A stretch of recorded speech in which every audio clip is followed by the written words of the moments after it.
Welcome back one last time, AACPS teachers. This is our last stop in exploring the menu here on the Paper to Digital website, and that is our FAQ page. So as we get questions about the Paper to Digital website, when those questions come up over and over and over again, instead of constantly responding to the questions via email or by phone or even face-to-face in person during trainings, we decided to build a page entirely dedicated to helping answer those questions for you, so that if you're navigating the site and one of those questions comes up, before you contact somebody, you can go directly to the FAQ or frequently asked questions page and see if you can find the answer there. So if we click on this last menu option over here on the right, we are taken directly to the FAQ page. So at the very top, we have addressed a lot of the things that I have dedicated these videos to, which is how do I use this website? How do I navigate it? What am I going to find here? And so on.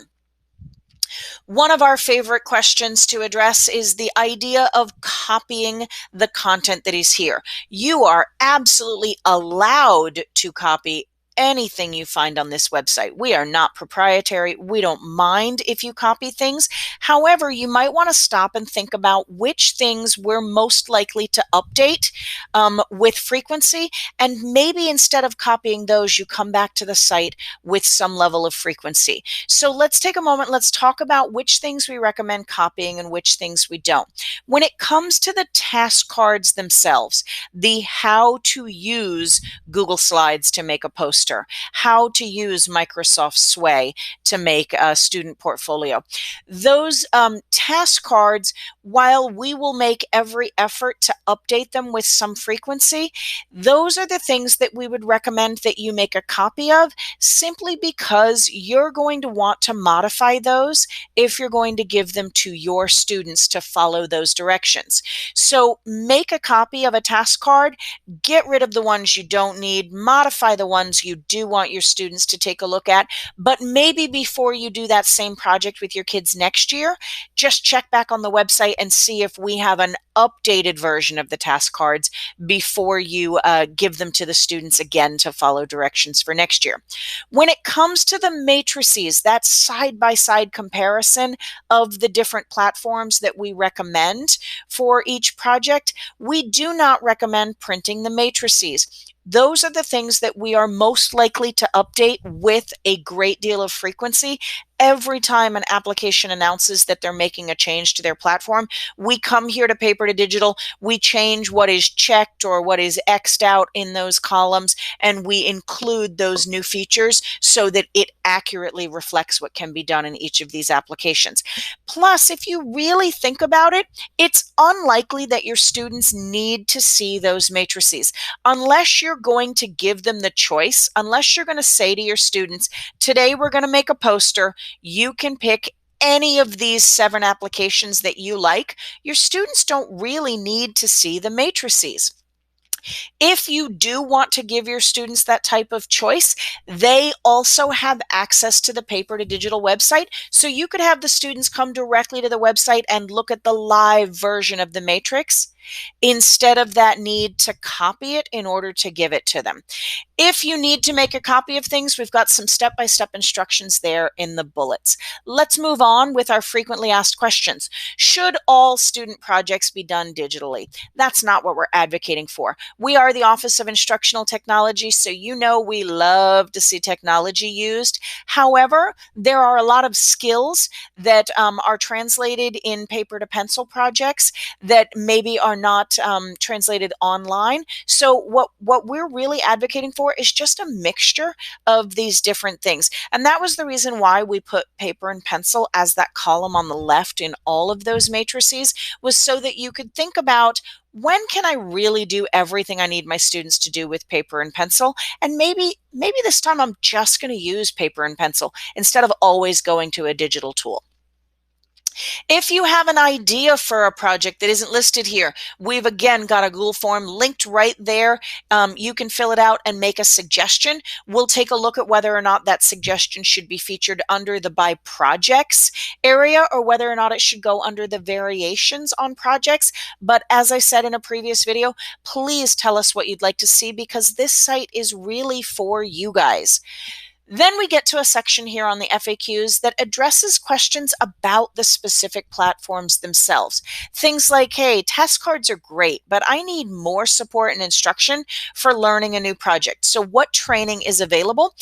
You'll find training on a lot of the instructional technology platforms on Unified Talent. If you want to learn about using Wixie, if you want to learn about Discovery Education, we recommend you go to Unified Talent and just type that into that search box in the course catalog, and you'll be able to see whether or not we're offering any sessions either live in the evenings when we get a chance to get back to Carver, whether it's live and online, or even if we have those offerings in a self-paced format, they always go on to Unified Talent.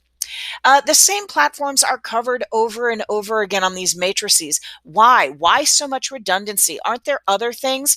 The platforms were chosen on purpose, and the redundancy between them is chosen on purpose, because if you constantly have to teach your students a new application for them to make a project, we know that that takes up a lot of instructional time. But also, these are approved platforms, some of which we pay for. We have subscription services, so we know they're going to stick around in the district. We know they're not going to radically change their terms of service or privacy policy that affects how we can use them or which age groups can use them.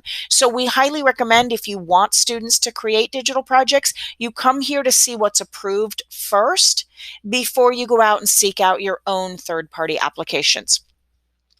Next question down, why are some platforms listed only for specific grade levels and not for others? Some of this has to do with the license that we have purchased in the district. For example, Wixie, we purchased enough licenses for K through 8, so elementary and middle school students can use that. It is not available for our high school students because of our purchase and our licensing agreement with them. A lot of the platforms you'll see are listed for high school only, and that is because that site has terms of service or privacy policy language that specifically states that students under 13 are not allowed to use that service. Therefore, we allow it to be used in the district, but only by our high school students. Next question, I want my students to use one of these online platforms, but how can they access it? A lot of these applications are right there on ClassLink for the students to get to, and that would be the preferred way to get there. If they're not on your ClassLink page, they might be on your school's web links, or they could even be a software platform that is installed on our computers, not accessible in an online format. Working with one of the Microsoft platforms online, but I don't see the features that are listed on the task card or the matrix.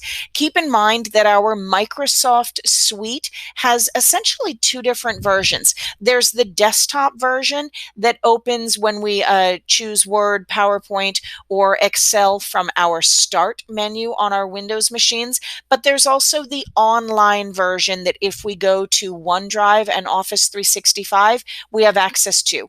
When we wrote our matrices and our task cards, we were looking at features supported in the desktop versions of Microsoft, with the exception of Microsoft Sway and Microsoft Forms, which are only online applications. For anything else, for Word, Excel, PowerPoint, and OneNote, our task cards and matrices were written for the desktop software versions, not the online version.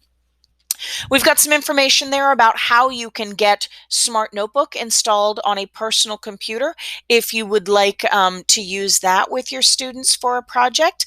We have some information there finally about Wixie, what it is and how it is accessed there. So hopefully this FAQ page will help you get any questions that you have when you visit the Paper to Digital website answered.